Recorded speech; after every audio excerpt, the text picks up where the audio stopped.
أعوذ بالله من الشيطان الرجيم.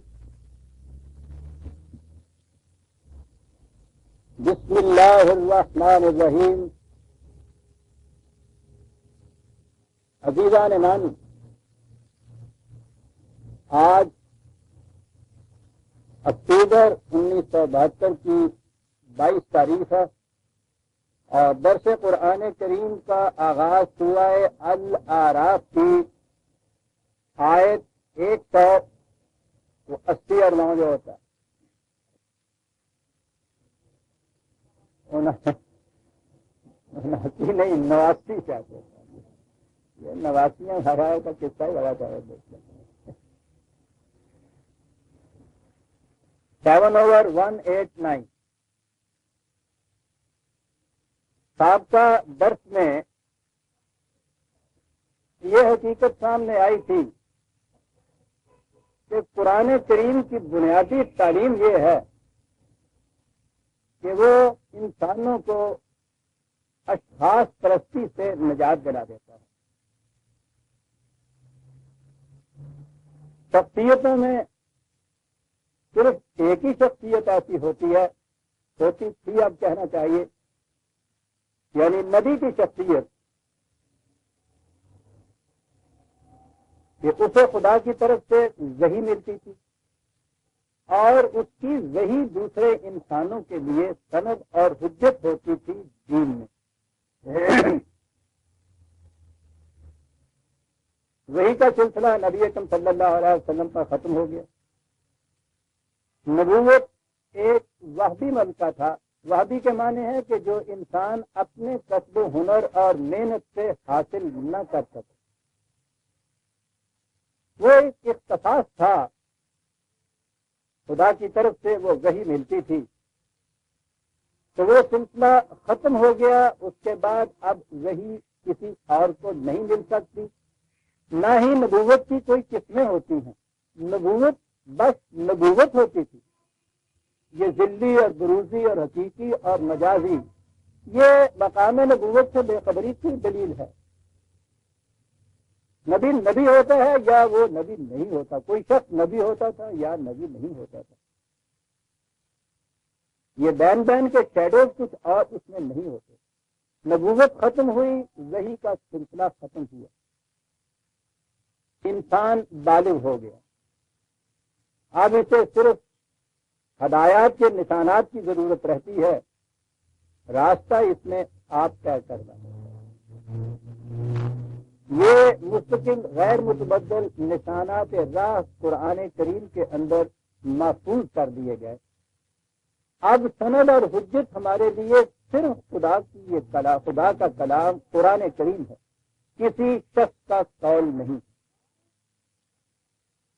یہ لگ بات ہے کہ کوئی شخص آپ اس سے پوچھے، وہ قرآن کی کوئی آیت آپ کے سامنے پیش کرے تو یہ اس شخص کا قول نہیں ہوا.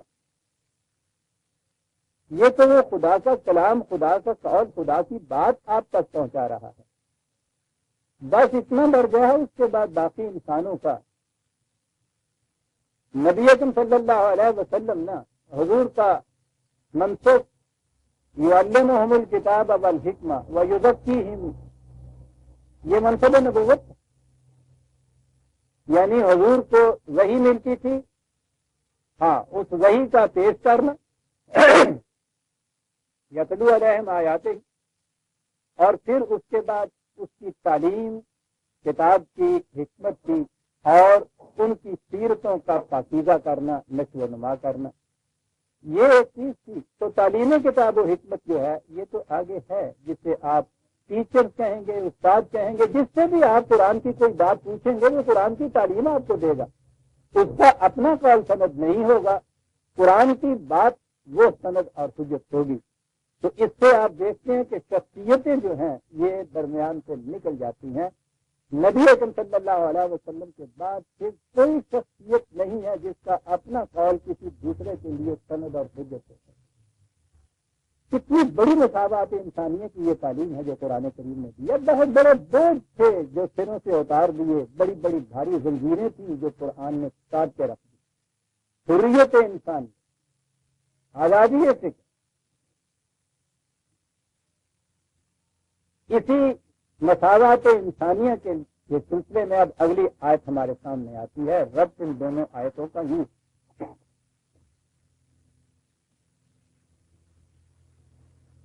اسلام سے پہلے مختلف مذاہب میں پیدائش کے اعتبار سے انسانوں کی تقسیم کر رکھی. سیمیٹک ریلیجن میں ثانوی مذاہب میں سب سے بڑا مذہب تو یہودیت کا تھا. یہودیوں نے بنی اسرائیل کی جو نسل تھی، نسلی قوم تھی، اس کو خدا کی اولاد قرار دے رکھا. بنی اسرائیل کے ہاں جو لڑکا بچہ پیدا ہوتا تھا وہ صرف وہی یہودیت کا دین اختیار کرنے کی سوال نہیں، وہی یہودیت کے دین پہ ہوتا تھا، تبلیغی دین بھی نہیں تھا. غیر بنی اسرائیل یہودیت کا دین اختیار ہی نہیں کر سکتا تھا. یہ اس کے اندر محدود رہتا تھا نسلی اعتبار سے. اور یہودی بنی اسرائیل کے جتنی بھی یہ قوم نسلی طور پہ تھی، یہ نسل بنی اسرائیل کہا وہ کہتے تھے خدا کی اولاد ہے، یہی جنت میں جائے گی اور کوئی انسان جنت میں نہیں جائے گا. تو گویا ایک بچے کا بنی اسرائیل کے گھرانے میں پیدا ہو جانا بمجرد اس بات کے کہ وہ اس گھر میں پیدا ہو گیا ہے جس سے اس کو کوئی اختیار نہیں تھا اور کوئی کریڈیٹیبل چیز نہیں تھی اس کے پاس. یہ تو ایک اتفاقی چیز ہے، کہاں کوئی پیدا ہوتا ہے. لیکن اس اتفاق کی بنا پر دنیا کی ممتاز ترین قوم یعنی خدا کے بیٹے، جنت کے واحد مالک اور اجارہ دار. ہندوؤں کے ہاں پیدائش کے اعتبار سے 4 ورن قائم. برہمنوں کے گھرانے میں پیدا ہوا، برہما نے اس کو سر سے پیدا کیا، وہ سر کی اصلیت میں سب سے اونچا رہے گا. کشتری پیدا ہوئے، اس کے بازوؤں سے پیدا ہوئے، طاقت اور قوت کے مالک ہیں، یہ دوسرے درجے پہ ہیں. یہ ویش پیدا ہوئے، اس کے پیٹ سے پیدا ہوئے، کھانے پینے کا سامان ان کے ذمہ لگا دیا گیا. باقی رہے شودر، وہ اس کے پاؤں سے پیدا ہوئے، سارا بوجھ جسم کا اس کے ان کے اوپر، غلاظت میں گندگی میں سب جگہ پاؤں چلتے رہیں گے اور یہ باقی جتنی کچھ ہے یہ اپنا بوجھ ان کے اوپر ڈالتے رہیں گے. پیدائش کے اعتبار سے یہ تقسیم انسانیت کی جسے بدل ہی نہیں سکتا تھا. کچھ کر لے ایک شودر ایک درجہ بھی اوپر نہیں جا سکتا. یہ ان کے ہاں کی یہ صورت تھی. اس کے برعکس عیسائیت آئے، اس میں وہ تفریق پہ چلے گئے کہ ہر انسانی بچہ پیدائش کے اعتبار سے گناہگار پیدا ہوتا ہے، کیونکہ وہ اپنے اولی ماں باپ آدم اور حوا کی لفظ کا گناہ اپنے ساتھ لے کر دنیا میں آتا ہے. یعنی جس چیز پہ اسے کوئی اختیار نہیں، اس کی پاداش میں اس کو ساری عمر گناہگار کی حیثیت سے بسر کرنا پڑتا ہے، اور عمر یہاں کی نہیں. اور پھر یہ کہ یہ گناہ کسی عمل سے دھل نہیں سکتا. اس کے لیے صرف خدا کا رحم کام دیتا ہے، اور رحم کام دیتا اس کے لیے جو یہ تسلیم کرے کہ اس نے اپنے بیٹے کا کی جان دے کر خون دے کر میرے گناہوں کا کفارہ ادا کر دیا، یوں یہ جنت میں جا سکتا ہے. یہ عقائد تھے ساری دنیا. اور خود عرب کے اندر یہ نسلی امتیازات جو تھے، اللہ اکبر، وہ ان براہمنوں اور شودروں سے کہیں زیادہ آگے بڑھے ہوئے تھے. آپس کے تعلقات انسانیوں تو ایک طرف رہا، وہ لوگ بڑے قبیلے کا ایک جو بڑا قبیلہ جو تو ہے اپنے سے نیچے والے قبیلے کے ساتھ جنگ نہیں کیا تھا، لڑائی میں نہیں آیا کرتا تھا. تو کہا کرتا تھا کہ جاؤ جاؤ کسی انسان کو بھیجو ہمارے مقابلے میں، تم کہاں سے آ گئے. قبیلوں کی اس طرح سے درجہ بندی کی ہوئی تھی ان لوگوں ان میں نبی اکرم صلی اللہ علیہ وسلم پیدا ہوتے ہیں. اور یہ عجیب چیز ہے کہ خود عربوں کے ہاں ممتاز ترین قبیلہ اور اس قبیلے میں سے بھی ممتاز ترین صاحب جو تھا، خاندان جو تھا، اس میں آپ پیدا ہوتے ہیں. اور پوری دنیا کو للکار کے کہتے ہیں کہ یہ پیدائش کے اعتبار سے انسانوں کی تقسیم کیا مانے ہو، والذی خلقکم من نفس واحدۃ. کتنی عظیم حقیقت ہے. پیدائش کی اوریجن پہ چلے گئے کہ تمام انسان نفس واحدہ سے پیدا ہوئے. یعنی یہ تو میں آگے چل کے بتاؤں گا یہ نفس واحدہ کیا ہے، لیکن آپ دیکھیے کہ کسی سے اگر یہ کہا جائے کہ تم ایک ہی باپ کی اولاد ہو تو پیدائش کے اعتبار سے تو ان میں سے کوئی فرق نہ رہا نا. اور پوری انسانیت کے متعلق یہ کہنا کہ تمہارا اوریجن جو ہے وہ ایک نقطہ سے ہوا ہے. اس ایک فکرے میں، ایک لفظ میں، یہ پیدائش کے اعتبار سے اونچ اور نیچ کے سارے تفرقے مٹا دیے. اوریجن ہی ایک ہے. یہ اس درخت کی کون سی پتی یہ کہہ سکتی ہے کہ میں زیادہ مشرف اور اشرف ہوں دوسری پتی کی نسبت؟ یہ تو سب ایک جڑ کی پیدا کی ہوئی پتیاں ہیں. یہ بہت بڑا اعلان تھا دنیا. تمام انسانوں کی پیدائش اوریجن ایک، تفریق کوئی ہو نہیں سکتی. سوال ہی نہیں ہے پیدائش کے اعتبار سے کسی قسم کی تفریق کا. عزیزان من مٹا کے رکھ دیا قرآن کریم نے. خلقکم من نفس واحدۃ. یہ اتنی بڑی عظیم حقیقت، اور میں سمجھتا ہوں کہ نبی اکرم صلی اللہ علیہ وسلم تو علم انسانی کے انتہا پہ تھے، لیکن 6 صدی عیسوی میں دنیا میں کوئی بھی ایسا نہیں انسان ہوگا جو اس دور میں اس بات کو سمجھ سکتا ہو کہ یہ کتنی عظیم حقیقت ہے. زمانے کو 1300-1400 سال آگے بڑھنا پڑا، اور اس کے بعد یہ حقیقت سامنے آئی کہ قرآن کیا کیا گیا تھا. قرآن کریم نے خود اپنے حقائق کے متعلق یہ کہا ہے، سنرہم آیاتنا فی الآفاق وفی انفسہم حتی یتبین لہم انہ الحق. ہم اپنی نشانیاں تمہیں عالم انفس و آفاق میں دکھاتے چلے جائیں گے. انسانی دنیا میں، خارجی کائنات میں مستور حقائق سے پردے اٹھتے چلے جائیں گے، اور ہر پردہ جو اٹھے گا وہ قرآن کی کسی حقیقت کی صداقت کی شہادت بن جائے گا. ہر سائنٹیفک ڈسکوری، سائنس کا ہر انکشاف، اس کے نیچے دبی ہوئی یا مستور حقیقت جب حوالہ ہو کے سامنے آئے گی تو وہ قرآن کی کسی حقیقت کی شہادت ہوگی. تو اب ظاہر ہے کہ جوں جوں علم انسانی ان مستور حقائق سے پردے اٹھاتا چلا جائے گا، پرانی حقائق کی شہادت فراہم ہوتی چلی جائیں گی. اس 1300 سال کے عرصے میں بھی بہت سے انکشافات ہوئے ہیں، اور ہمارے اس دور میں تو ان کی رفتار بڑی ہی تیز ہو گئی ہے. نت نئے دن ایک نیا پردہ اٹھتا ہے، اور وہ قرآن کی کسی نہ کسی حقیقت کی صداقت کی شہادت بن جاتا ہے. اولی انسان کی پیدائش کیسی ہے؟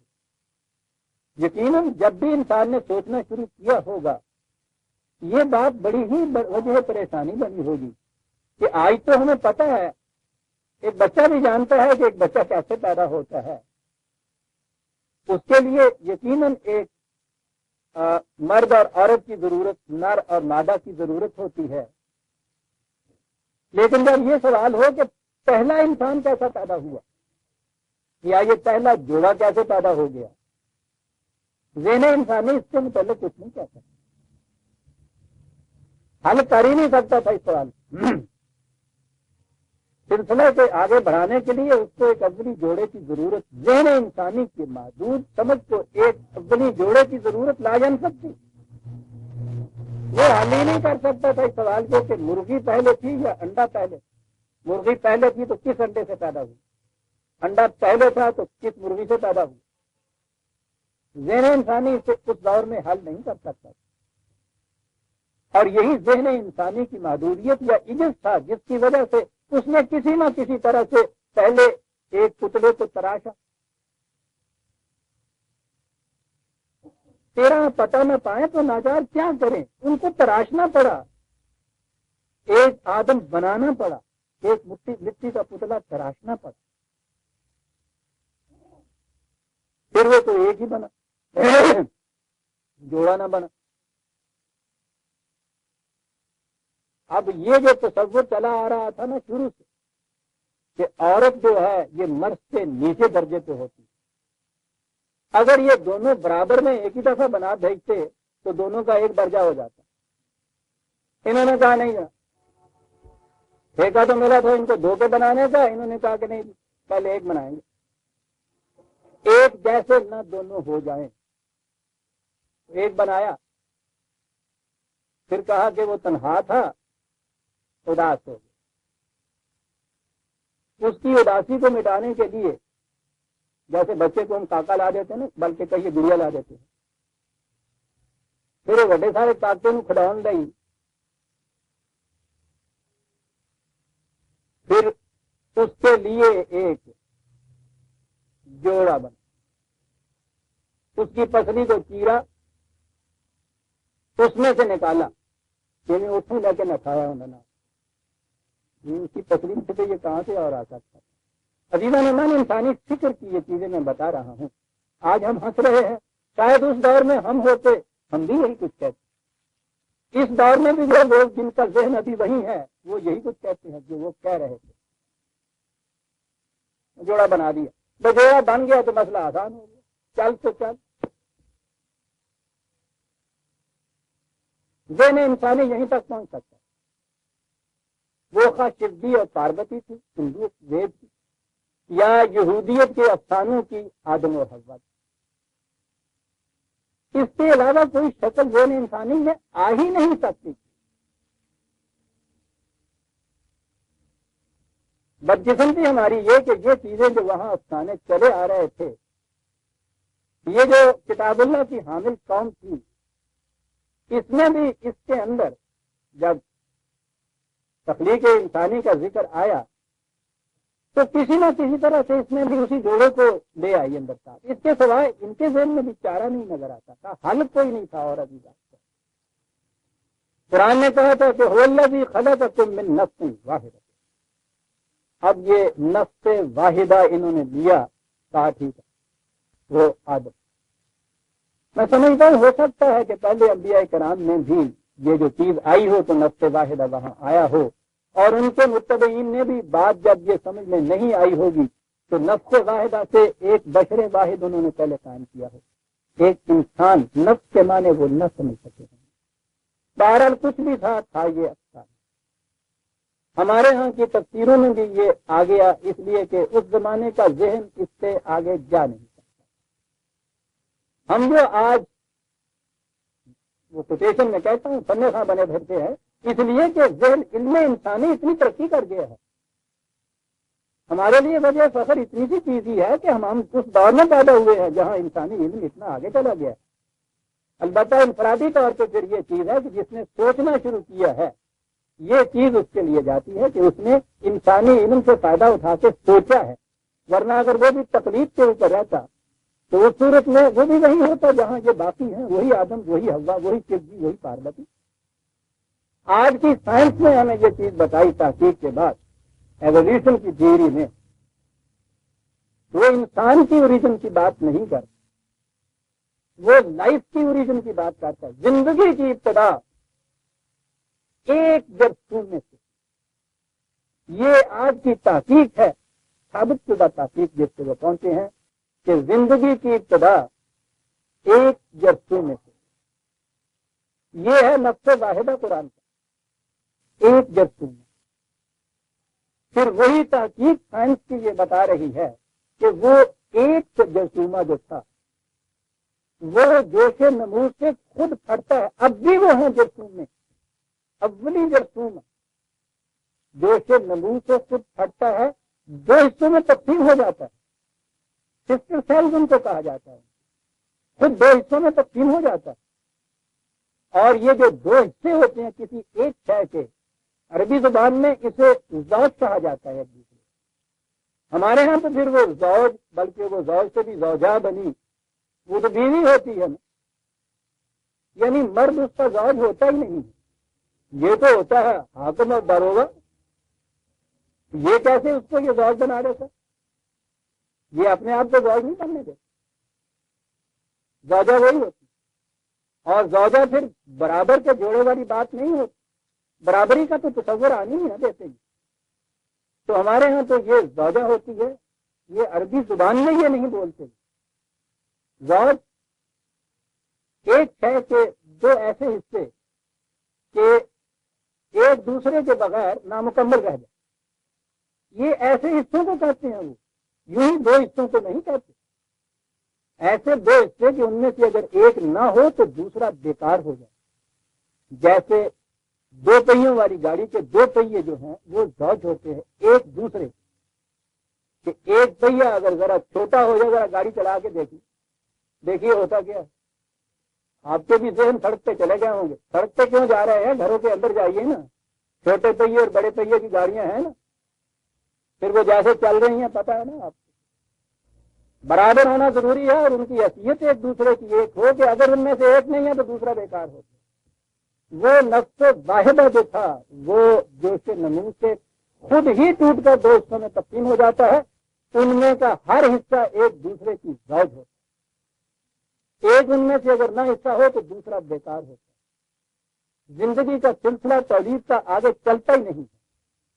دونوں کی حیثیت یکساں برابر کی ہوتی اور یوں پھر آگے سلسلہ زندگی کا سلسلہ آگے چلتا.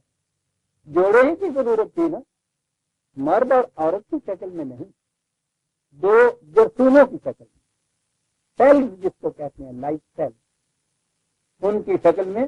اور پھر وہ سلسلہ ارتقاء سے زندگی آگے بڑھتی ہے. کروڑ در کروڑ سال ہا سال کے مراحل طے کرتی ہوئی پتہ نہیں کتنے مدارج میں سے گزرتی ہوئی پھر وہ اس شکل کے اندر آتی.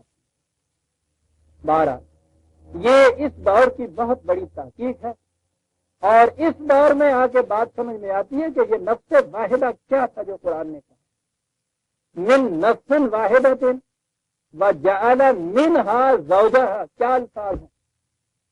جعل منها زوجها، یہ ہاں تو دونوں اسی نفس کے متعلق چلی جا رہی ہے بات. اسی نفس میں سے اسی نفس کا زوج بنایا اللہ. کہتا ہوں کوئی سائنٹسٹ ہی اس کو اپریشیٹ کر کے بات دے گا کہ کیا الفاظ ہے سر. جعل منها زوجها، اس کی یہ کیفیت کاہے کے لیے لے یسکن الیہ. اب یہ چیز نہیں ہے کہ مرد کے لیے یہ کہا گیا کہ یہ اپنی تسکین حاصل کرے اس سے. یہ جو زوج بنے ہیں نا یہ ایک نفس واحدہ کے دونوں، ان دونوں کی کیفیت یہ ہے کہ وہ ایک دوسرے سے یہ لیسکن، سکون جسے ہم کہتے ہیں، تسکین جسے کہتے ہیں. ابھی عرض کرتا ہوں یہ کیا چیز ہوتی ہے کہ یہ چیز حاصل کرے. سکون اور تسکین ہمارے ہاں کے عام الفاظ ہیں لیکن ان کا مفہوم اس سے ذرا گہرا. یہ کیا ہے؟ ایک دوسرے سے کیا کرتے ہیں؟ یہ کیا کیفیت ان دونوں کے باہمی تعلقات کی ہوتی ہے. اب بھی عربی زبان میں سکان کشتی کے پتوار کو کہتے ہیں جس سے کشتی کا توازن قائم رہتا ہے اور آگے چلتی ہے. تو تسکین اس عمل کو کہتے ہیں کہ جس سے توازن برقرار رہے اور آگے بڑھے وہ. ایک ہی وقت میں دو چیزیں سکان کے اندر ہوتی ہیں. یہ زندگی کی کشتی کے دو پتوار ہوتے ہیں اس نفس کے زوج جو بنے ہیں کہ یہ اس کا بیلنس بھی قائم رکھیں اور اس کو آگے چلاتے بھی جائیں، ساحل مراد کی طرف بڑھاتے چلے جائیں. دیکھتے ہیں یہ لوگ ان کی زبان کیا تھی. حالانکہ لفظ سکنا جو تھا اس کے معنی حرکت کے بعد قرار کے بنیادی معنی یہ ہو جاتے تھے، لیکن یہ اس میں استعمال کرتے تھے کہ بہرحال ایک اضطرابی کیفیت جو ہے اس قسم کی حرکت، اس کے اندر ایک توازن پیدا کرنا، یہ بھی تو اس اضطراب میں سکون ہے نا. وہ جامد نہیں ہو گئی ہے مقام کے اوپر، کھڑی نہیں ہو گئی ایک مقام پہ، اس کو اس اضطراب سے توازن حاصل ہوا ہے. اس سے انہوں نے یہ سکان کہا کہ کشتی کے توازن کو برقرار رکھے. اور پھر کشتی تو اگر ایک جگہ کھڑی ہے تو وہ کشتی ہی نہیں ہے. کشتی تو دراصل گشتی ہے نا، جو چلنے والی ہوتی ہے، گشت کرتی رہتی ہے. تو یہ جو چیز ہے یہ کیفیت ان میں سے ایک دوسرے کی ہوگی. وہ ایک دوسرے کے لیے باہمی توازن کا موجب بنیں گے تاکہ زندگی کی کشتی آگے چلتی ہے. یہ جو میں نے کہا ہے یہ ایک دوسرے کے لیے یہ ہوں گے. قرآن نے دوسرے مقام پہ اس کی وضاحت کی. آپ کو بار بار میں یاد دلاؤں نا، قرآن تصریف آیات سے اپنے مفہوم کو واضح کرتا ہے. ایک جگہ ایک بات کہتا ہے، دوسرے مقام پہ اس کی تشریح کرتا ہے. 30 30/21 30/21 ومن آیاتہ ان خلق لکم من انفسکم ازواجا لتسکنوا الیہا، یہ بھی اس کے قوانین میں سے ہے کہ اس نے تمہارے اپنے اندر ہی سے تمہارے جیسے ایک دوسرے کے ازواج پیدا کیے، اجنبی نہیں ہے، تمہارے ہی اندر ایک دوسرے کے زوج، میاں کا زوج بیوی، بیوی کا زوج میاں، یوں کہیے یہ پیدا کیے، لتسکنوا الیہا وہی تسکین کی کیفیت، وجعل بینکم مودۃ ورحمۃ بینکم، اور پھر تم میں باہمی مودت اور رحمت پیدا کر دی۔ مودت کسی شے کے اس طرح سے ملنے کو کہتے ہیں کہ اس کے درمیان خلا نہ رہے، اور ملنا ایک تو ٹکراؤ کا ملنا ہوتا ہے، رحمت کا ملنا جس میں لوچ اور لچک ہو اور اس سے سامان نشو و نما بہم پہنچتا رہے، رحمت کے یہ معنی ہوتے ہیں۔ جعل بینکم مودۃ ورحمۃ، بات یوں تو بڑی آسان سی نظر آتی ہے، لیکن وہ یہ کہتا ہے کہ ان فی ذالک لآیات لقوم یتفکرون، بات کھل کے ان کے سامنے آئے گی جو غور و فکر سے کام لیں گے۔ اور اگر اسی تقلیدی ذہن میں چلے گا کہ ایک آدم ایک ہوا اس کی پسلی میں سے وہ نکلی اور ہمیشہ کے لیے وہ جوتا کا تلا بن گئی، یہ غالب ہوا، یہ تھانے دار ہوا، یہ دروگا ہوا، ان کی سمجھ میں بات نہیں آ سکتی۔ یہ بڑے گہرے غور و فکر کی چیز ہے۔ کہا لفظ واحدہ کیا ہے، اس کا زوج کیسے بنتا ہے، ان زوجین کے باہمی تعلقات کیا ہوتے ہیں، ان دونوں کے درمیان آپس میں مودت اور رحمت ہوتی ہے، دونوں میں وہ زوج بنتے ہی اس صورت میں ہے کہ مودت اور رحمت کا ان میں رشتہ ہو۔ اور کہا کہ یہ بات ان کی سمجھ میں آئے گی جو غور و فکر سے کام لیں گے۔ تو غور و فکر کرنے والوں نے پہلے یہ دیکھا نا کہ یہ زندگی کا اولی سرچشمہ کیا ہے۔ اس بات پہ کبھی آؤں گا تو پھر آپ دیکھیں گے یہ جسے نظریہ ارتقاء یا تھیوری آف ایوولوشن ہوتی ہے، قرآن نے کس انداز سے یہ بات کی ہے۔ بہرحال یہاں یہ بات ہو رہی تھی کہ اس انداز سے زندگی کی ابتدا ہوئی، یوں نر اور مادہ بنے، یوں مرد اور عورت بنے، یہ ان کے باہمی تعلقات ہیں، یہ زوج ہیں ایک دوسرے کا، بڑا اور چھوٹا سوال ہی نہیں، ان میں باہمی مودت اور رحمت کے تعلقات ہیں جو قائم کیے، یہ سکان ہیں کشتی۔ اب ظاہر ہے کہ اگر مودت اور رحمت نہیں، اگر سکون نہیں، سکان کی کیفیت نہیں ہے تو یہ ازدواجی رشتہ اس کو آپ نہیں کہہ سکتے، زوج ہونے کا رشتہ یہ نہیں۔ وہی پھر یاد آتا ہوگا آپ کو وہ جو پنجابی کا میں فکرہ کہا کرتا ہوں، جوڑیاں جگ تھوڑیاں، یہ جوڑی ہے نا، یہ زوج کا جو بڑا صحیح ترجمہ کیا ہے اس نے، یہ پنجابی والے نے، جوڑیاں جگ تھوڑیاں تے نرڑ بتھیرے، یہ پتا نرڑ کیوں نوڑے ہوئے ایک دوے کے نال جوڑ کے گردن نو بولد جڑے نے نا ایک رسا ہوندا ہے تے بولد نے زیادہ تے ایک دوے دے ایکو رسے نال دوواں نو پا دے دیندے، او نوڑے ہوئے ہوندے، انہاں نوں نرڑ کہندے۔ جوڑیاں جگ تھوڑیاں تے نوڑے بہت۔ زوج کی کیفیت جو ہے جعل بینکم مودۃ ورحمۃ، یہ کیفیت ہے تو پھر تو یہ سلسلہ ازواجی ہے، اور یہ کیفیت باہمی نہیں ہے تو پھر نوڑے ہو گئے، یعنی ذرا سی ڈھیل آئلی قوانین میں دی گئی تھی کہ کم از کم ان میں سے جب باندھنے لگے تھے تو دونوں سے پوچھا تھا نا تم نے، جسے ایجاب و قبول کہتے ہیں، کہ کیوں تمہیں قبول ہے، اگرچہ اس رسم کے معنی اب کچھ نہیں رہ گئے، لیکن بہرحال ابھی وہ قائم ہے کہ پہلے جا کے لڑکی سے پوچھا جاتا ہے تمہیں یہ قبول ہے، تو اس کی کانسینٹ لیتے ہو نا، رضامندی لیتے ہو نا، یہ اس گھر میں داخل ہونے کے لیے تو رضامندی ہے، لیکن ادھر سے نکلنے کے لیے یہ نہیں کہ رضامندی نہیں ہے، اس کو اجازت ہی نہیں ہے۔ یہ ون وے ٹریفک ان کے یہاں ہوتی ہے۔ اسلام قبول کرنے کے لیے تو جس کا جی چاہے آ جائے اس کے اندر، اور اگر کوئی بدبخت ایسا ہے جس کا دل نہیں ٹھوکا اس کے اوپر، وہ باہر جانا چاہتا ہے، کہتے ہیں کہ نہیں ون وے ٹریفک ہے، باہر نہیں جا سکتے، مرتد کی سزا قتل ہے۔ بائیں یہی صورت یہاں ہے، دونوں ایک ایگریمنٹ کی روح سے زندگی بسر کرنے کے لیے معاہدہ کرتے ہیں، دونوں کی رضامندی کی ضرورت ہے۔ معاہدہ کے دستخط کرنے کے بعد اس کے بعد ایک کے اختیارات سارے سلب ہو جاتے ہیں، دوسرے کے اختیارات کلی ہو جاتے ہیں۔ جب جی چاہے اس نے نیلام کرنے والے کی طرح 1 2 3 کہا، معاملہ ختم۔ یہ ازواج کے تعلقات ہیں، اسے زوج کہیں گے ایک دوسرے کا ہاتھ۔ یہ محبت اور رحمت کے اور سکون کے تعلقات باہمی ہیں۔ بہرحال بات آگے چلے، وہ لا رہا ہے خدا کی وحدانیت کے اوپر اور شخصیت پرستی کے خلاف بات تو وہ چلی آ رہی تھی۔ مثال وہ دے رہا ہے کہ جو روزمرہ ہمارے دیکھنے میں آتی ہے۔ فلما تغشاها حملت حملا خفيفا فمرت به فلما اثقلت دعوا الله ربهما لئن آتيتنا صالحا لنكونن من الشاكرين۔ حمل قرار پا جاتا ہے، پہلے خفیف ہوتا ہے پھر وہ ثقیل ہوتا ہے۔ وہ دونوں دعائیں مانگتے ہیں کہ یا اللہ اگر تندرست و توانا بچہ تو عطا کر دے تو ہم تیرے شکر گزار ہوں گے۔ یہ کیفیت ان کی ہوتی۔ لیکن فلما آتاہما صالحا جعلا لہ شرکاء فیما آتاہم اللہ، بچہ پیدا ہوتا ہے تو اس کو لے کے کبھی اس درگاہ پہ پہنچ رہے ہیں، کبھی اس رکعت پہ پہنچ رہے ہیں۔ آپ کا دیا ہوا ہے تیرا دیتا نہ رکھا ہے ہوں نا، یہ ایسے ہی نہیں نام آ گیا ہوا۔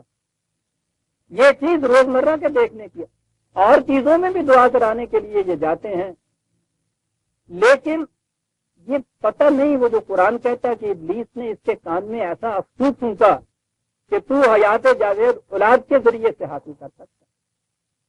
تو زندگی کے پہلے حصے میں بھی اولاد کی تمنا تو ہوتی ہے، لیکن جب یہ دیکھتا ہے نا کہ میرا دیا بجھنے کے قریب ہے تو اس زمانے میں تو پوچھو نہیں کہ یہ کتنی اب پھر آپ دیکھتے ہیں کتنا یہ مارا مارا پھرتا ہے کم پھرتی ہے بہت زیادہ، اور اس میں تو ایک معاشی پہلو بھی ہوتا ہے۔ یہ بیچاری جانتی ہے اس خاون کے بعد جو میرا حشر ہونے والا ہے، اگلے گتوں بھر کے باہر کاٹ دیں گے۔ اچھی اچھی صاحب جائیداد بیواؤں کو بھی دیکھا جو شریک ان کے ساتھ کرتے، یہ شریک ملازہ فرمائی ہے، اس لیے اس کو اس کی بھی ضرورت ہوتی ہے۔ یہ ٹھیک ہے اولاد کی محبت بھی ہوتی ہے، لیکن عورت کے دل میں تو یہ چیز خاص طور پہ ہوتی ہے۔ اول تو ابتدائی زندگی کے اندر ہی اگر اولاد نہیں ہوتی تو اس کے بعد جو کچھ ہوتا ہے اس بیچاری کا حشر، کئی خودکشیاں نظر آئی ہمارے، لیکن آخر میں جا کے تو پھر پوچھو نا، ایک ایک درگاہ کے اوپر جہاں جہاں کسی نے یہ کہا اس سے میری نگاہ نے جھک جھک کے کر دیے سجدے، جہاں جہاں سے تقاضا ہے اس نے یاد ہوا، اور چھوتے جا، اور درخت تھلے باؤ، مڑیاں تے جا، قبراں تے جا، حضرت صاحب تے جا، پھر رہے ہیں کیا کم از کم یہ بیچاری اور زیادہ شدت سے پھر رہی ہے۔ یہ وہ مقام ہے۔ زمانہ جاہلیت میں بھی یہی چیز تھی، آج اس تہذیب و تمدن کے زمانے کی بھی یہ کیفیت ہے کہ اس کے لیے مارے مارے پھرتے ہیں۔ قرآن نے شرک کی مثالیں تو بہت سی اور ہو سکتی تھی، یہ انتہا درجے کی جو چیز ہے کہ جس میں شبہ ہی کچھ نہ ہو، روزمرہ جس چیز کو ہم دیکھیں کہ واقعی یہ شرک ہوتا ہے، وہ مثال اس نے دی کہ اولاد کے معاملے میں تو پوچھو نا پھر شرک کی کیا کیفیت ہے۔ اللہ دیتا تو کبھی کبھی کا نام ہوتا ہے، پیراں دیتا تو پھر پوچھو نا کہ کتنے نام ہوتے ہیں۔ یہ ہے وہ شرک جس کی طرف قرآن نے توجہ دلائی۔ کس طرح سے یہ درگاہوں پہ جاتی ہیں، کس طرح سے یہ ان لوگوں سے دعائیں کرائی جاتی ہیں۔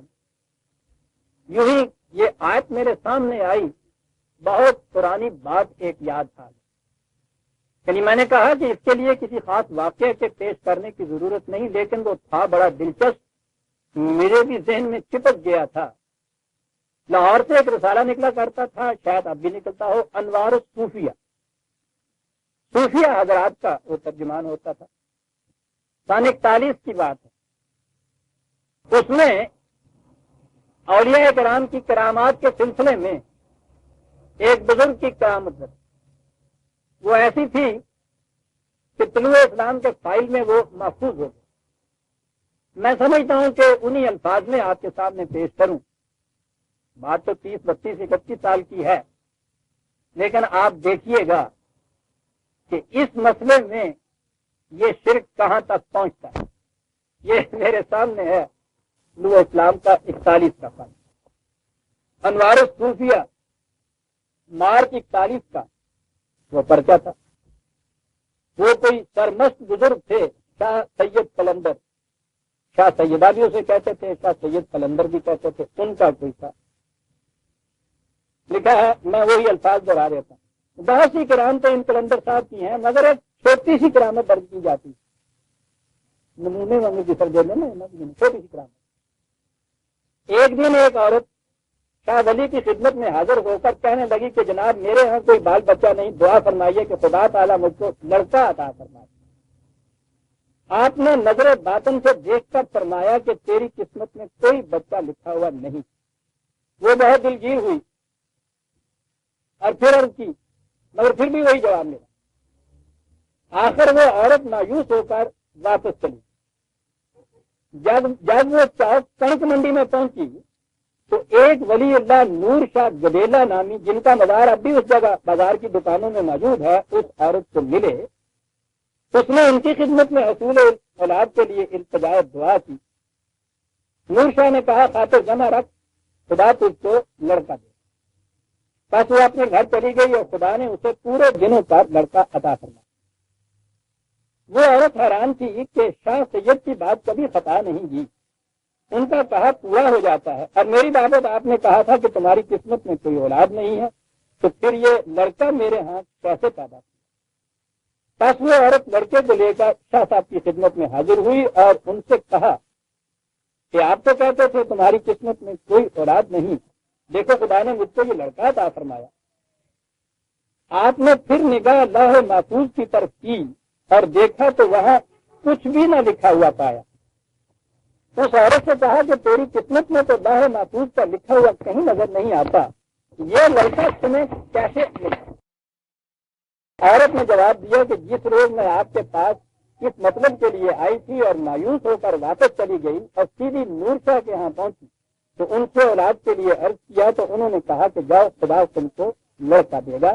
بس ویسے ہی ہوا اور خدا نے مجھ کو پورے دنوں کے بعد یہ لڑکا عطا فرما دیا۔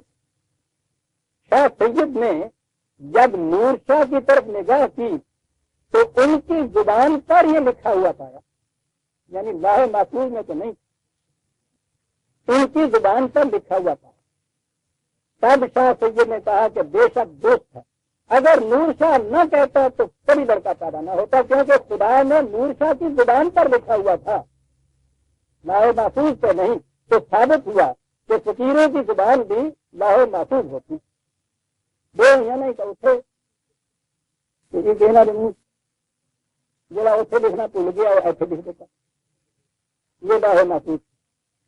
اور خدا تعالیٰ فقیروں کی زبان پر لکھ دیتا ہے، وہ جیسا فرمائے ویسا ہو جاتا ہے۔ آگے بڑی بات دلچسپ، شاہ صاحب کو مذاق کی تھی، انہوں نے عورت سے کہا کہ یہ تو لڑکی ہے، تو کہتی تھی یہ لڑکا ہے۔ جب عورت نے دیکھا تو وہ لڑکی ہو گئی۔ حیران ہوئی کہ میں تو گھر سے لڑکا لے کر آئی تھی، یہ لڑکی کیسے ہو گئی؟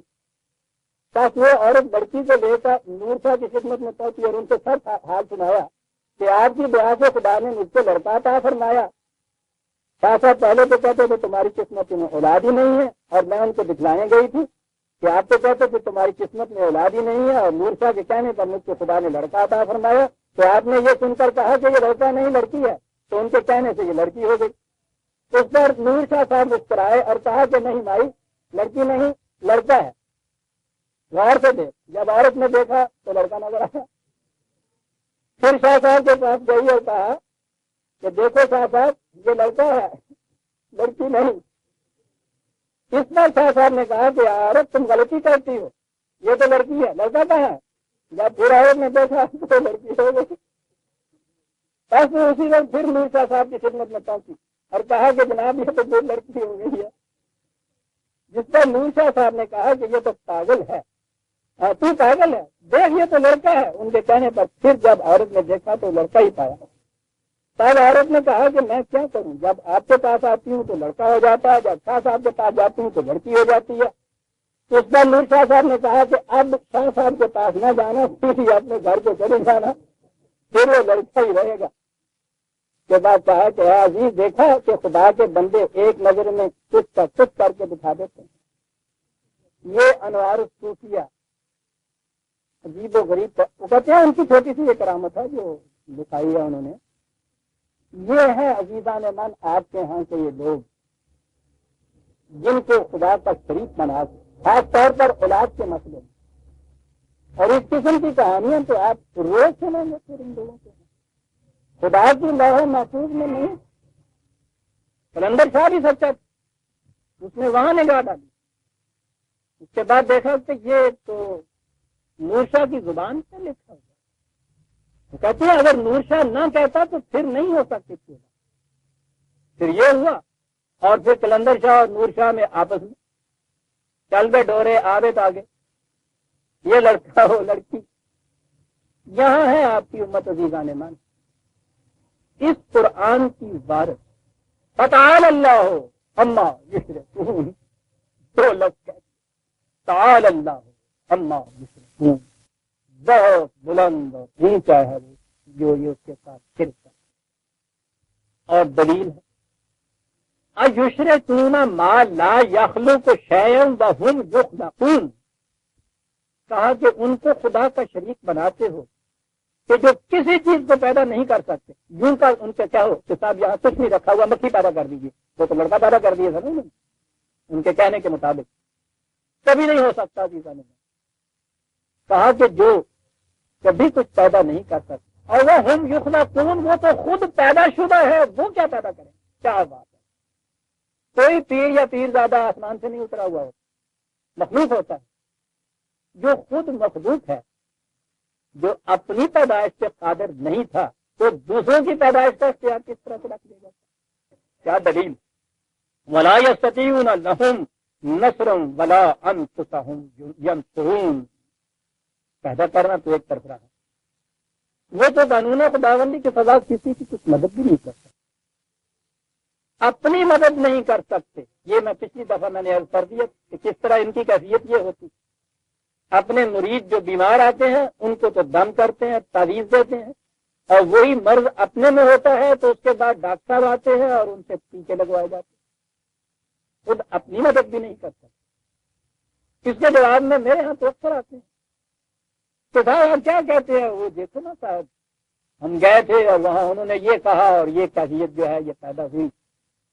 میں نے کہا کہ یہ ایک داستان لمبی ہے بیان کرنے کو سب کچھ کر سکتا ہوں کہ قلندر ہر سے گویت دیدہ گویت یہ تو آپ بیتی ہے جو میں آپ کے سامنے بیان کروں.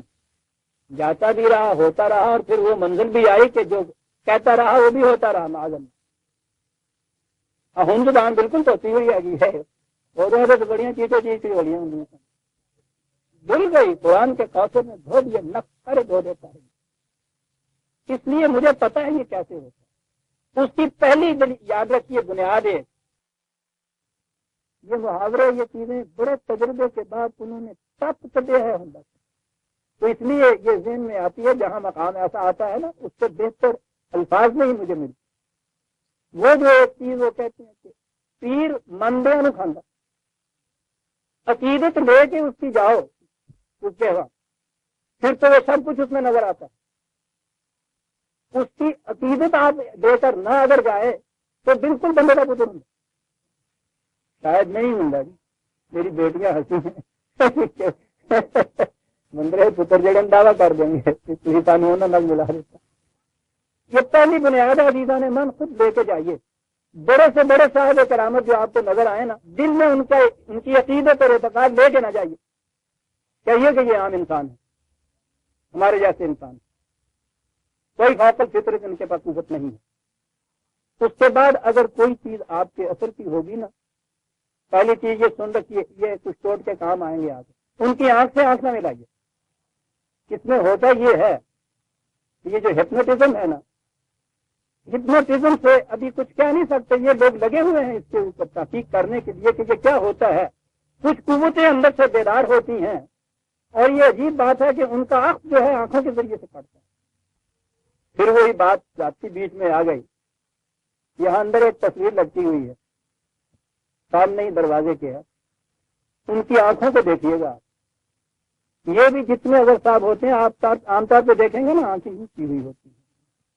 یہ کچھ نہیں ہے, یہ صرف چند ایکسرسائز ہیں ہپنوٹزم کی. ان کا نام آپ کچھ رکھ لیجیے, چلا رکھیے, مراقبے رکھیے, ورد وظیفے رکھیے, صرف یہ ایکسرسائز ہیں. اس سے انسان کے اندر قوت ارادی جسے کہتی ہیں, وہ کچھ قوتیں ہیں اس مشق سے بیدار ہو جاتی ہیں.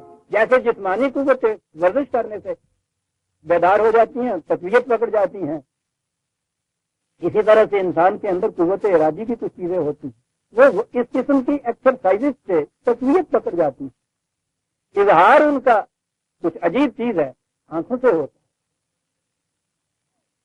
مغرب تو ہر چیز کو سائنس پہ لے آتی ہے, وہ اسے سائنس پہ لے آئے ہیں. امریکہ میں اس میں بہت زیادہ آگے چلے گئے.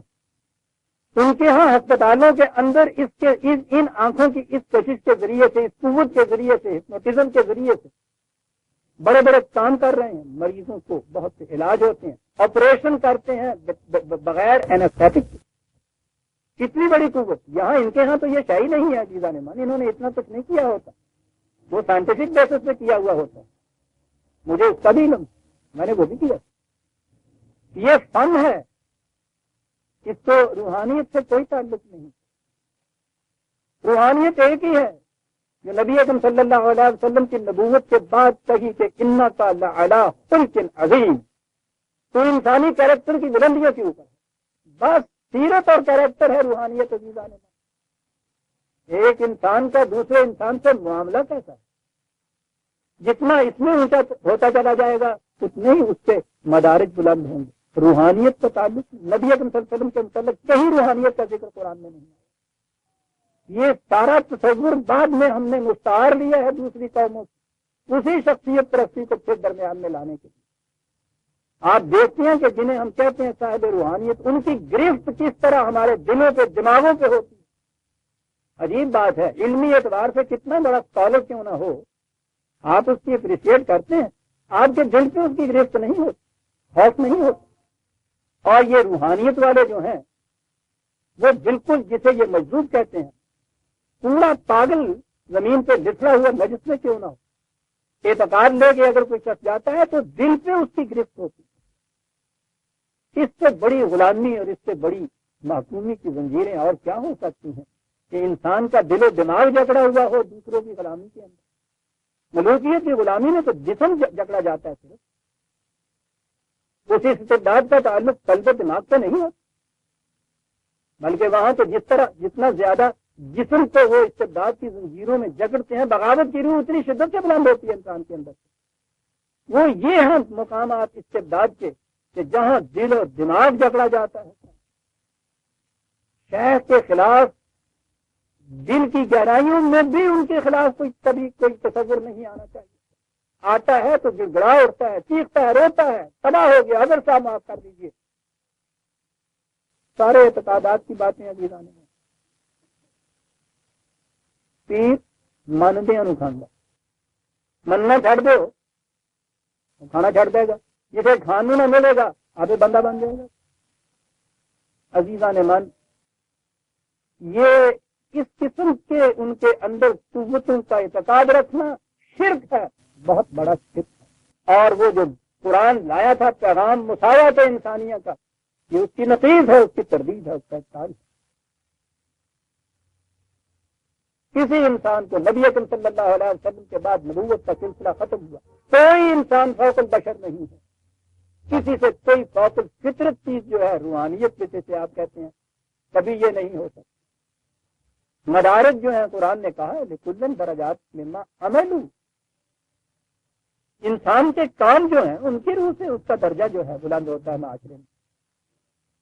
اور کام میں قرآن نے یہ کہہ دیا کہ ینطق فی الارض ما ینفع الناس, باقی وہی کام رہ سکتا ہے, بقا اسی کی قسمت میں ہو سکتی ہے جو نو انسانی کو فائدہ پہنچاتا ہے. یہ معیار ہے عمل صالحہ کا کہ وہ انسانیت کو کتنا فائدہ پہنچا رہا ہے. اپنی ذات کے اندر یہ سارے اعمال, یہ خانقاہوں کے یہ زاویے اور خانقاہیں اور ریاضتیں اور نقشے, میری روحانیت بلند ہو رہی ہے. مجھے کیا ابن مریم ہوا کرے کوئی, میرے دکھ کی دوا کرے, سیرت و کردار بھی جسے آپ کہتے ہیں، اپنے ذات کے اندر کی پاکیزگی یا روحانیت، اس سے مقصد یہ ہوتا ہے کہ دوسرے انسانوں کو تم سے کتنا فائدہ پہنچے، فائدہ بے لوث پائے، بے غرض پائے۔ ہر رسول آ کے پہلی بات یہ کہتا تھا، عبد اللہ صرف خدا کی معصومیت اختیار کرو، میری بھی نہیں، ولا اصل علیکم من اجرہ رسالہ، میں اس کے لیے تم سے کوئی اجر نہیں مانگتا۔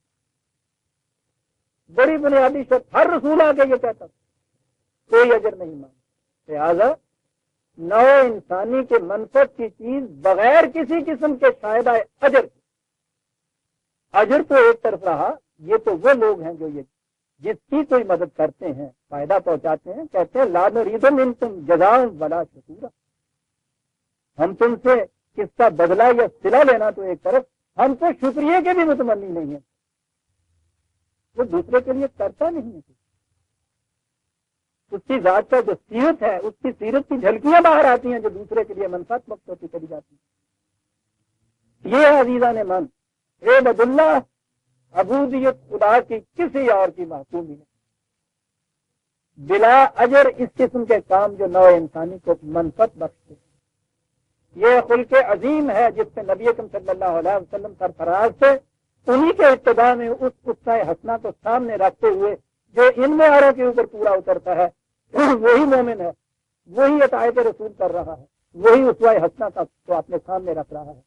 یہی ہے خدا کی عبودیت، کہ کسی انسان کو انسانیت کے درجے سے اونچا نہ سمجھا۔ کہا ان کے متعلق وَإِن تَدْعُوهُمْ إِلَى الْهُدَىٰ لَا يَهْتَدُونَ، کہا دشواری یہ ہے، یہ ساری باتیں ایسی ہیں کہ عقل و فکر کی بنیادوں پر رکھی ہیں اور اپیل کرتی ہیں علم و بصیرت کو، لیکن یہ بڑی اہم چیز یہاں قرآن کہہ گیا کہ جو شخص شخصیت پرستیوں کا اعتقاد ذہن میں لے کے آئے، کہا کہ انہیں تو راہ راست پہ نہیں لاتا، تو نہیں، کہا یہ کہ اگر تو انہیں بلائے بھی ہدایت کی طرف، وہ تیرا اتباع نہیں کریں گے۔ یہ ایک بڑی بنیادی حقیقت ہے قرآن جو کہہ گیا، ذاتی تجربہ بھی ہے۔ پہلا زندگی کا تجربہ کہ جب یہی چیزیں اس دل و دماغ میں بھی تھیں، یہ بتخانہ تھا ان شخصیت پرستیوں کا، یہی قرآن تھا جس کو ساری عمر پڑھتا رہا، سنتا رہا۔ یہ اس قسم کی باتیں بھی کہنے والے تھے کہ شخصیت پرستی جو ہے اسلام میں جائز نہیں، یہ شرک ہوتا ہے۔ اس کے جواب میں سینکڑوں دلیلیں تھی گھڑی ہوئی، مناظرے کرتا تھا، مباحثے ہوتے تھے۔ یہ جو چیز کہ اگر تم ہدایت کی طرف دعوت بھی ان کو دو تو کبھی نہیں تمہارے پیچھے چلیں گے، اب بھی یہ صورت ہے۔ اس کے بعد دیکھا عزیزان من، بڑے بڑے غلط خیالات جو تھے وہ بھی آسانی سے نکل جاتے ہیں۔ یہ جتنے دہریے بن کے آتے ہیں ان کا قرآن کی طرف لے آنا تو بڑا ہی آسان ہوتا ہے، لیکن جو شخص بھی کسی کی شخصی عقیدت لے کے دماغ میں آتا ہے، بڑا ہی مشکل ہوتا ہے اس کو قرآن کی طرف لے۔ یہ بت نہیں نکلتا کعبے، اور رسول اللہ تو کعبے کے اندر صلی اللہ علیہ وسلم حضور نے ایسی روایت ہے کہ قدم نہیں رکھا تھا جب تک اس میں سے بتوں کو باہر نہیں نکال لیا تھا۔ اس کے معنی یہ ہے کہ خدا بڑا غیور واقعہ ہوا۔ اگر تمہارے دل و دماغ کے کعبوں کے اندر شخصیت پرستیوں کے بت رکھے ہوئے ہیں، خدا اس کے اندر قدم نہیں رکھتا۔ لا الہ کے معنی یہ ہے عزیزان من، شخصیت پرستی میں ہر شخص جس کا اعتقاد آپ کے یہاں ہے وہ الہ کی حیثیت رکھتا ہے، جب تک یہ ذہنوں سے نہیں نکلیں گے۔ اور اس کے لیے میں نے کہا کہ بڑی ضرورت کی ضرورت ہے، انسان ڈرتا ہے، کانپتا ہے، گھبراتا ہے، بڑا خوف ہوتا ہے۔ 10 برس تک تقریباً اس منزل سے گزرا، راتوں کی تنہائیوں میں رویا کرتا تھا، اسے اتنے ڈر آتے، کوئی ایک بت، لیکن قرآن نہیں سمجھ میں آتا۔ یہ نہیں میں کہتا کہ خدا نہ کرتا توہین کرو ان کی، توہین تو عام انسان کی بھی نہیں کی جا سکتی۔ وَلَقَدْ كَرَّمْنَا بَنِي آدَم، ہر انسان واجب التکریم ہے۔ کسی کی توہین، کسی کی تحقیر، کسی کی تذلیل جو ہے، یہ تو خود اس اپنا یہ جو شخص ہے اس کے نفس کی بنائت ہے، کمینگی، اور بہت بڑی سائیکولوجیکل مرض ہے۔ نفرت کا جذبہ انسان کے اندر اس کے ذات کی دکھ ہے، جذام ہے۔ وَلَقَدْ كَرَّمْنَا بَنِي آدَم، اندازہ لگائیے کہاں لے جاتا ہے قرآن. جسے بھی آدمی تم کہہ دو گے واجب التکریم ہو جائے گا. یہ اور چیز ہے، بات شخصیت پرستی کی ہے، اس کا قول سند ہو، اسے فوق البشر سمجھا جائے. کوئی نہیں عزیزان، جب تک یہ عقائد ذہن کے اندر رہیں گے قرآن ذہن میں نہیں آتا. اسی لیے اس میں اقبال نے جو بار بار میں نے کہا کرتا ہوں کہ راہ مد اقبال را در کعبہ اے شیخ حرم، کسے نہ آنے دینا کعبے کے. یہ گناہگار، یہ مجرم، یہ اس قسم کے لوگ سب کو آنے دو، اسے نہ آنے دینا. تو کیا کتنا بڑا جرم کیا کر دیا. کہا ہر زمان راستی دارت خداوند نے دیگر. تو دیکھتا نہیں ہے سامنے اس کا لباس جو ہے وہ تو بڑا مسلمانوں کا مقدس نظر آتا ہے. اس کی بڑی بڑی یہ جو جبے کی آستینیں ہوتی ہیں، آپ کو پتا نا بڑی بڑی ہوتی ہیں ان کی آستینیں. اس کے اندر اس نے ہر زمان میں ایک نیا خدا چھپا کے رکھا ہوا ہوتا، اسے نہ آنے دینا کعبے. بڑی بات کیا. اور یہ کہاں ڈھلتے ہیں یہ جو بت ہیں جو آستینوں میں چھپے ہوئے جاتے ہیں. نی تراشد فکرے ماں ہر دم خدا بندے فکر. انسانی فکر جو ہے اس کے کارخانے میں یہ ڈھلتے رہتے ہیں. شخصیت پرستی کے بت رس از یک بند استاد در بندے دیگر. کہیں خدا خدا کر کے ایک رسی ٹوٹتی ہے تو دوسری رسی میں اپنے آپ کو جکڑ لیتے ہیں. اور وہ تو یاد تو آپ کو ہوگا لیکن مقام ایسا آتا ہے وہاں دوہرا دینا پڑتا ہے جو میں نے بتایا تھا نا کہ وہ رسی اگر باہر کی نہ بھی ہو تو اس کے خیال کی رسی اتنی بڑی ہوتی ہے کہ اس میں بنا رہتا ہے. وہ جو میں نے کہا تھا جو یہ جن کے یہاں بہت سے گدھے ہوتے ہیں نا خرکار، وہ خرکار گدھوں کو لے آتے ہیں شام کو، وہ آ کے وہ وہاں کھڑا کر دیتے ہیں اور ان کے پاؤں کو باندھتے ہیں رسی کے ساتھ. تو اکثر ایسا ہو جاتا ہے کہ رسیاں کم ہو جاتی ہیں، وہ باندھنے کے لیے ہوتی نہیں، تو وہ بیٹھ کے گدھے کے پاؤں کے ساتھ تو یوں ہاتھ سے یوں کر دیتے ہیں. اور گدھا سمجھ لیتا ہے کہ باندھ دیا مجھے، ساری رات کھلاتا رہا. وہ رسیوں والے تو پھر بھی شاید رسی کی ٹپ جس کو کہتے ہیں وہاں تک تو چل پھر بھی سکتے ہوں گے. یہ جو یوں والا ہوتا ہے نا یہ تو ہلتا ہی نہیں ہے. کہنا یہ رہا تھا کہ ان تدعوہم الی الہدی لا یتبعوکم. یہ لوگ جن کے دلوں میں یہ جو یوں کر کے بنے ہوئے ہیں، انہیں اگر تم قرآن کی طرف دعوت بھی دو گے یہ نہیں. یہ اتنی گہرائیوں میں گیا ہوا ہوتا ہے یہ رجل گوسالہ کی محبت اتنی بڑی چیز کا جو سلام علیکم ادعوتموہم ام انتم صامتون. ان کی کیفیت یہ ہے یہ تو خود پتھر کے بت بنے ہوئے. اتنی گہرائیوں میں وہ ان کے ذہن میں مسلط ہوتا ہے کہ ان کو تم دعوت دو یا خاموش رہو بالکل برابر ہے. یہ حقیقت ہے عزیزان من. میں پھر اپنی بات عرض کروں، میرا تو اب زندگی کا مشن ہی یہ رہ گیا ہے، کہانی کوئی نہیں. جو آتا ہے اس کو قرآن کی دعوت دیتا چلا جاتا ہے. تجربہ ہے یہ جس نے مجھے بتایا کہ جس کے دماغ کے اندر اس پہلے کوئی بت نہیں ہے، یہ علم بصیرت کی روح سے تو یہ دعوت دی جاتی ہے، بڑی آسانی سے وہ آ جاتا ہے، بات کرتا ہے، اعتراض کرتا ہے، دلائل پیش کرتا ہے، ضد نہیں کرتا. انسانی فکر کی کیفیت یہ ہے کہ اگر یہ مطمئن ہو جاتا ہے تو انسانی فکر ضد نہیں کرتی. یہ عقیدہ ہے جو ضد کراتا ہے انسان، دلیل تو ہوتی نہیں تھی. یہ جتنے لوگ آئے جن کے دماغوں کے اندر شخصیت لگی ہوئی، دلیل ان کے پاس کچھ نہیں، کوئی بات نہیں ہوتی. اسی اپنی اچھے نہ دیکھ لے تو من لگی. اب بتائیے اس کے بعد کیا جواب دیا. دلیل ان کے پاس نہیں ہے، آتے نہیں.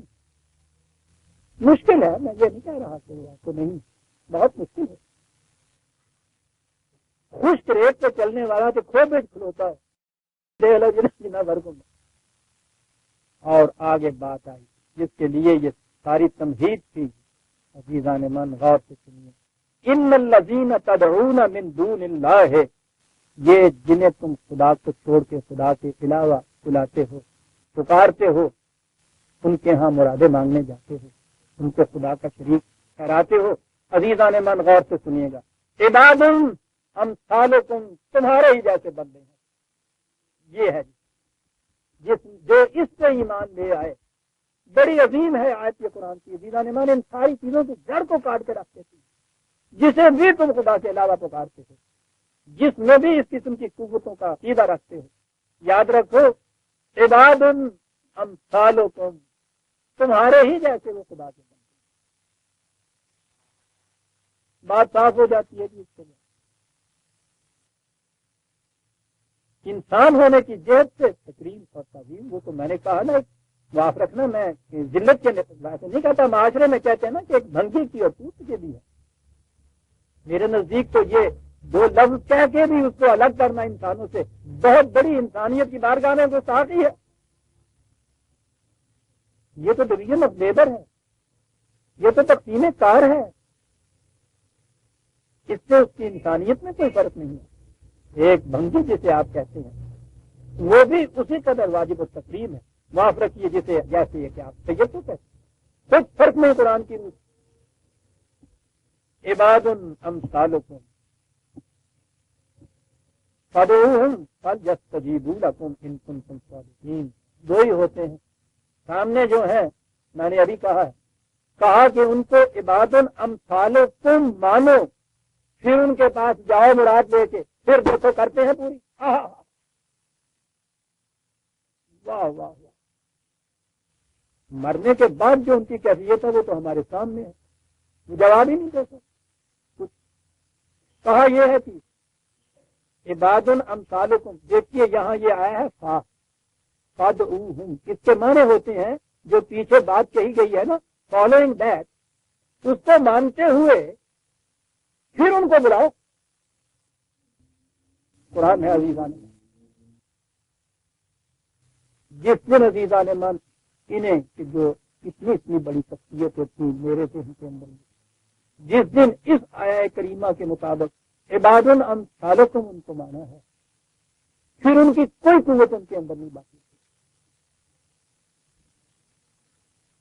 چھوٹا میں بڑی بات نہ سمجھیں تو پھر میں عرض کر دوں، یہ جو بڑے سے بڑے آپ کے یہاں مدعی روحانیت کے ہیں نا، ان سے کہیے میں آ جاتا ہوں ان کے سامنے، کچھ کر کے بتا دیں. اس لیے کہ میں جاتا ہوں یہ سمجھ کے عباد امثالکم میرے جیسے انسان ہیں. قرآن کا دعویٰ ہے فادعوہم، اس کے بعد پھر تم ان کو پکار کے پھر دیکھو یہ مرادیں پوری ہوتی. وہ تو تیرے اپنے دل کی عقیدت ہے جو یوں لے جاتی. باقی یہ جو واقعات بتاتے ہیں نا، یاد رکھیے یہ شیطان نے، ابلیس نے اپنے لیے ایک بہت بڑا حربہ رکھا تھا اپنے پاس، وہ جسے چانس کہتے ہیں. اتفاقی طور پہ دو چیزیں جو ہیں وہ ان میں کوئی انسیڈنٹ ہو جاتا ہے. تو ایک بات کسی نے کہی، یوں ہی 2-4 دن کے بعد کوئی واقعہ ہوا، اتفاقی طور پہ وہ اس کے ساتھ مل گیا. بس یہ ہوتا ہے. عقیدت مند جو ہے وہ ہر ہونے والے واقعہ کے بعد وہ تو میں رہتا ہے کہ حضرت صاحب کی کوئی بات اس قسم کی نکل آئے. وہ بات نہیں نکلتی نا، وہ اشارہ ہی کہتا جی انہوں نے کہا تھا نا جاؤ، 2 انگلیاں تھی نا، ہاں تو ٹھیک ہے، یہ جوڑے جوڑے جمے نا اس واسطے جمے. ہاں جی انہوں نے وہ کہتا کوئی عظیم بدھو گل نہیں سمجھی، انہوں نے سمجھے نا نیچے ہوں کہنے ہوں سن اس دن انہوں نے کیا جاؤ گا بھاوے وہ چیز آیا ہو رکھا ہوا جوڑے. یہ سچے کے نمبر جو ڈھونڈنے والے ہوتے ہیں آپ نے پتا یہ مزدوروں کے پاس جاتے ہیں، وہ پوچھو ہی نہیں پھر ان کے ہاں کے وہ جسے علامات ان کے ہاں رکھی ہوئی ہوتی ہیں، ان علامات سے پھر وہ کیا کیا پھر اس کی سو لگا کے کنا کر کہ اب کے حضرت صاحب نے یوں کہا ہے نا تو ہو جائے.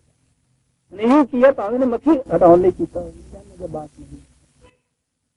یہ چیزیں ہیں عزیزان من، وہ ایک تو اتفاق ہو جاتا ہے، کوئی انسیڈنس ہو جاتا ہے، وہ بڑی نامراد چیز. جتنے واقعات سناتے ہیں نا آ کے لوگ وہ صرف اتفاقات کے ہوتے ہیں. اور اب تو اتنی آگے چلی جا رہی ہے کاز اینڈ ایفیکٹ کی اسباب، علت و معلول کے کاز اینڈ ایفیکٹ کے قانون سائنس کی روح سے بے شمار چیزیں جو پہلے اتفاقات میں ہوا کرتی تھی وہ اس لسٹ میں سے نکل کے اسباب کی لسٹ میں آ گئی ہوئی. خاص طور پہ یہ انفیکشس ڈیزیزز جو ہوتی تھی نا، یہ متعدی امراض جو چمڑتی ہیں ایک دوسرے کو، اس کے متعلق پتہ ہی نہیں چلا کرتا تھا کسی کو۔ ماتا تو ہے ہی وہ جی درگا ماتا ہے، اور نہ ہی ماتا آئے گا تھوڑی والا معلوم تھی۔ میں یہ کہہ رہا ہوں کہ جو علم انسانی آگے بڑھتا چلا جا رہا ہے، اتفاقات کی لسٹیں بھی کم ہوتی چلی جا رہی ہیں، اسی حیثیت سے ان کی کرامات میں بھی ذوق آتا چلا جا رہا ہے، لیکن اسی کے لیے کہ جو عباد امثالکم سمجھیں امثالکم۔ باقی یہ جو چیز تھی، میں نے کہا نا کہ حضرت صاحب نے یوں دیکھا، صاحب آنکھوں کی طرف تڑپ کے گر گیا۔ میں نے کہا کہ اس کے متعلق تو جاؤ امریکہ میں، دیکھو وہاں کہ اس سے کیا کرشمے وہاں سرزد ہوتے ہیں۔ وہ تو وہ لوگ ہیں کہ جو آنا نہیں چاہتے ادھر، یا بہرحال وہ سائنس کے اوپر لے آتے ہیں، ورنہ یہ تو صرف پیر بنے ہوئے ہیں، وہ غوث قطب اور ابدال بن جائیں اگر وہ آ جائیں کہیں آپ لوگوں کے ہاتھ، جو کچھ وہ کر کے دکھاتے ہیں۔ انہوں نے کیا کر کے دکھانا؟ عباد امثالکم فادعوہم فلیستجیبوا لکم ان کنتم صادقین۔ یہ کر کے آواز دے کے دیکھو، پھر نہیں کوئی مراد بہم پہنچاتے ہوئے۔ صداقت کی یہ چیز ہے۔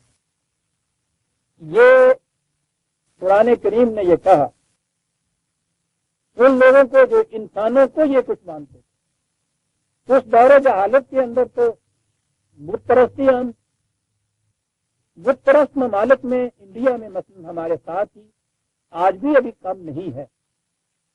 مسلمان بڑے فخر سے کہتا ہے کہ ہم بت پرست نہیں، بت شکن ہیں۔ کیا بات ہے؟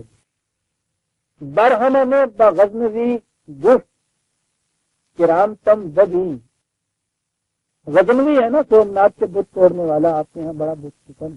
اقبال کہتا ہے کہ ایک برہمن نے غزنوی سے کہا کہ ذرا میری کرامت بھی دیکھو، میری کرامت، تو کہ صنم شکستہ ہی بندہ شدی ایاز رہا۔ میری کرامت دیکھیے تو، کیونکہ بتوں کو توڑ آیا، ایاز کا غلام بن گیا ہے، جسے بت چکنی کہتے ہیں۔ ہم فخر سے کہہ رہے ہیں کہ ہم نے بت پرستی نہیں کی، بت چکنی نہیں کی۔ کتنے محمود ہیں جو ایازوں کے بندے بنے، اور کون سا ہم میں سے محمود ہے جو کسی نہ کسی ایاز کا بندہ نہیں ہے؟ اور ہم تو ان سے بھی گئے گزرے ہوئے عزیزان من، ان کے بتوں کو جا کے دیکھیے۔ وہ سدرن انڈیا والے تو اس زمانے کے بت ہیں جب ان کا ابھی وہ کلچر بلند نہیں ہوا تھا۔ خاص طور پہ کرشن کی مورتیاں، بدھا کی مورتی اتنی خوبصورت بناتے ہیں، ایسا ہے واقعی ان کی وہ ان کے فن کی ندرت ہے، اس کو دیکھ کے بھی ان مورتیوں سے پیار کو جی چاہتا ہے، وہ ایسی بناتے ہیں۔ آپ کے ایاز کی تو کیفیت یہ ہے کہ وہ مردہ جو بدستے زندہ ہوتا ہے اسے آپ 1000 من مٹی کے نیچے دبا دیتے ہیں اور اس کے بعد اس کی پرستی شروع کر دیتے ہیں۔ تو جہالت کی انتہا ہونی چاہیے۔ یہ جو مٹی کا چمڑا ہے، اس سے تو ان کا وہ بت اچھا ہوتا ہے، تو شکل و صورت تو ہوتی ہے۔ اس کی تو کیفیت یہ ہوتی ہے قبر میں منگی نہیں رام لیں گے انہوں نے خلاف چلاؤنے نے اور پھر اس پہ گوٹے کناریاں لگتی ہیں، موتی ٹانکے جاتے ہیں، پھول اس پہ اتنے ہوتے ہیں، سارا کچھ یہ سارا اس ماحول کا اثر ہوتا ہے۔ انہیں اگر صاحب کی قبر کہیں میدان کسی قبرستان میں ہونا ویسے ہی پڑی ہوئی، پتا نہ ہو آپ کو، آپ دیکھیے گا اس میں بھی کوئی کرامت نظر آتی ہے، اور تو پیشاب کرندہ ہے ان دنوں کو۔ اور کیجیے آپ اسی کی قبر کو آپ اپنے ہاتھوں سے بت بناتے ہیں، گنبد بنتے ہیں، غلاف کرتے ہیں، یہ اگر کی بکریاں جلائی جاتی ہیں، پھول رکھے جاتے ہیں، ماحول میں ایک چیز نفسیاتی پیدا کی جاتی ہے اس کی وجہ سے۔ یہ سارا کچھ اپنے ہاتھوں سے آپ بناتے ہیں اس کو پرکشش بنانے کے لیے، پھر اس کے بعد ان کی پرستش ہوتی ہے۔ بیان ہی جو کچھ وہ وہاں ان بتوں سے کرتے ہیں وہی کچھ آپ یہاں ان قبروں سے آپ کرتے ہیں۔ قرآن نے اس بت پرستی کو سامنے رکھا، کہا کہ الہم ارجن یمشون بہا ام لہم ایدن یبطشون بہا ام لہم اعین یبصرون بہا ام لہم آذان یسمعون بہا۔ کہا یہ بت اور ان سے تم مجھے ڈراتے ہو جن کی اپنی کیفیت یہ ہے، کہا بتاؤ تو صحیح ان کے اوپر مکھی بیٹھ جائے تو یہ خود اس مکھی کو نہیں اڑا سکتے، ہاتھ ہی نہیں ہلتا۔ جس کا ہاتھ ایسا ہو بنا تو دیا تم نے، اس میں اس کے ہلانے کی بھی قوت نہ ہو۔ کیا انداز ہے قرآن کا، مکھی تک نہیں اپنی اڑا سکتے۔ پھر بات یاد آ گئی، پتہ نہیں آپ میں سے کوئی حضرت صاحب کے ہاں جاتے ہیں یا نہیں؟ یہ حضرت صاحب جو بڑے بڑے ہوتے ہیں نا، ان کے پیچھے ایک ہوتا ہے چوری بردار۔ چوری پتہ کیا ہوتی ہے؟ وہ لکڑی کے آگے بال لگائے ہوئے ہوتے ہیں، یہ گھوڑے کے ہوتے تھے۔ آپ نے تو سکھوں کا جلوس نہیں دیکھا ہوگا، گرو گرنتھ سنگھ جو گرو گرنتھ جو صاحب ہوتا ہے نا، ان کے اوپر وہ یوں کرتے ہیں نا، وہ چوری جسے کہتے ہیں۔ کسے کہتے ہیں؟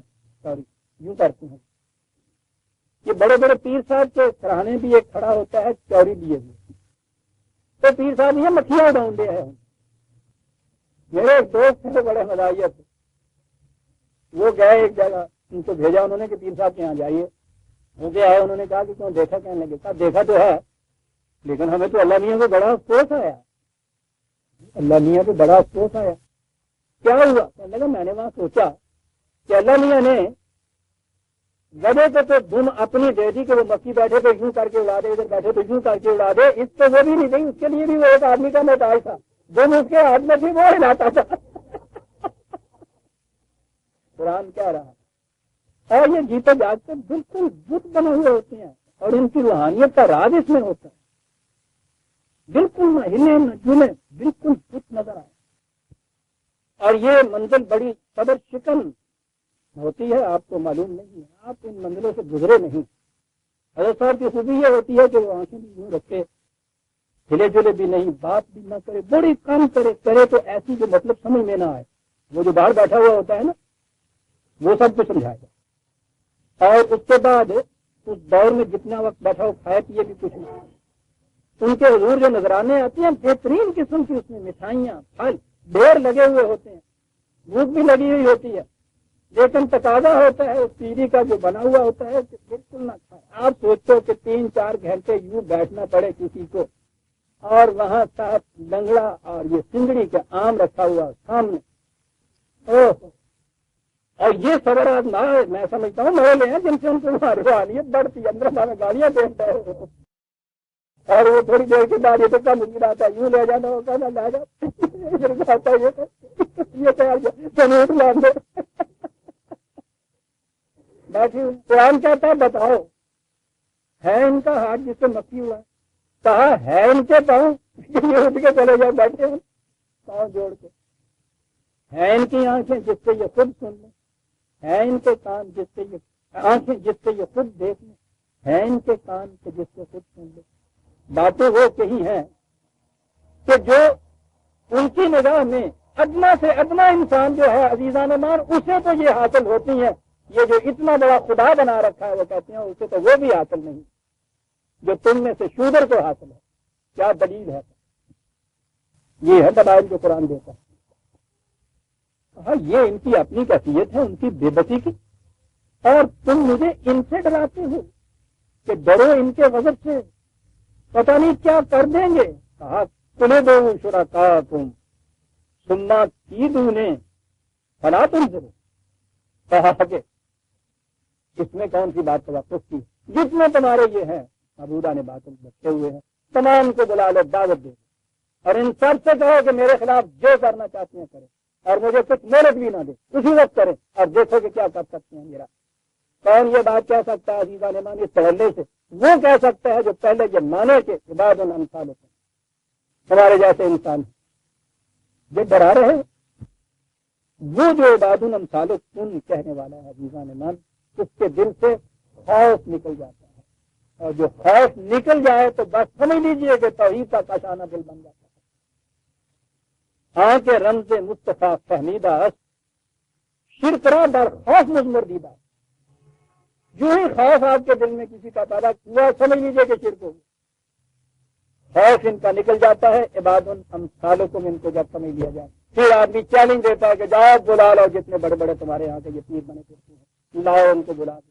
ابھی جو عزیزان من میں نے عرض کیا تھا کہ یہ چیز تو تمہیں بڑی بات میں نے کہا تھا کہ ان سے کہہ دو جو بڑے بڑے امتحان ہوتے ہیں کہ آئیں میں جاتا ہوں، جو کچھ وہ دوسروں کے ساتھ کرتے ہیں کر کے دکھائیں۔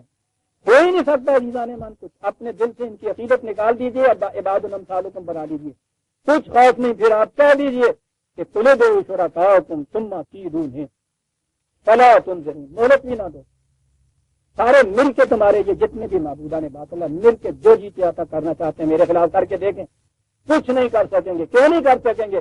ان ولی اللہ الذی نزل الکتاب وهو یتولی الصالحین، میرا سرپرست، میرا پناہ دینے والا، میرا دوست وہ خدا ہے۔ کہاں آ کے پھر رک جاتا ہے آدمی، اس کی سرپرستی، اس کا ولایت، اس کا ولی ہونا براہ راست تو ہو نہیں سکتا۔ ایک ہی چیز تھی اس کے ساتھ براہ راست تعلق تھی، وہ نبوت کے ساتھ ختم ہو گئی۔ عزیزان من غور سے سنیے، سارے مسائل حل ہو جائیں گے جتنے میں نے ابھی تک آپ سے کہیں۔ کہا وہ ہے میرا ہمدرد، کس طرح سے ہے وہ؟ کہتا ہے نزل الکتاب، اس نے یہ کتاب نازل کر دی ہے، بات ختم ہو گئی۔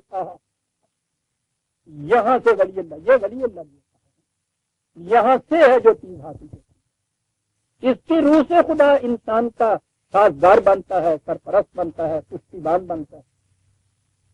وہ نزل الکتاب، وہ الکتاب بھی ہے مجھے، اس کتاب کے اتباع سے مجھے تو تسلیت حاصل ہوتی ہے، وہ ہے خدا کے ہاں کی پاسبانی، وہ ہے اس کی سرپرستی۔ ہوا یتولی الصالحین، وہ ہے کارساز، کس کا کارساز ہے؟ وہ جس کے اعمال صالح ہے۔ کتاب ہوتی ہے، کتاب کے مطابق جو کام کیے جاتے ہیں عزیزان ایمان ان کو اعمال صالحہ کہتے ہیں، یاد رکھیے گا۔ اس کا معیار یہ ہے، اپنا اپنا معیار نہیں ہے، کہا یہ ہے سورہ الاعراف کی 196 آیت تک بات یہاں آ کے آخر میں تھی، لیکن وہی تت کو دیا گیا کہ خدا کی کتاب ہے حقیقت میں جس کی اطاعت خدا کی اطاعت ہے، جس کی اطاعت سے، جس کے قوانین کے اتباع سے انسان کے اندر یہ قوتیں حاصل ہوتی ہیں، جس سے کیریکٹر بلند ہوتا ہے۔ جو اس کی اطاعت کرتا ہے، اس کا اتباع کرتا ہے، کسی انسان کا خوف اس کے دل میں نہیں باقی رہتا۔ اور یہ چیز ہے جس کی روح سے انسان چیلنج دے دیتا ہے باقی لوگوں کو کہ جن کو تم بڑے بڑے بنائے پھرتے ہو، عباد الامثال، ہمارے جیسے انسان ہے، اس سے زیادہ ان کو کوئی قوت حاصل نہیں ہے۔ مدارج کا تعین جو ہے اس میں فرق ضرور ہے، اور وہ ہے نزل الکتاب، اس نے کہا کتاب کی اطاعت کون کتنی کرتا ہے اس کے اعتبار سے ہماری نگاہوں کے اندر کچھ چیز ہوتی ہے۔ تقریم انسانیت سب کے لیے برابر ہے۔ کتاب کی اطاعت سے جس کے اندر سیرت اور کردار کی بلندیاں پیدا ہوتی جائیں گی، یقیناً وہ بات وہ تقریم زیادہ ہوتا چلا جائے گا، اور خدا کی ولایت جو حاصل ہوتی ہے انسان اس کا ولی کہلاتا ہے، خدا ان کا ولی کہلاتا ہے۔ یاد رکھیے اولیاء اللہ کا کوئی الگ گروہ نہیں ہوتا۔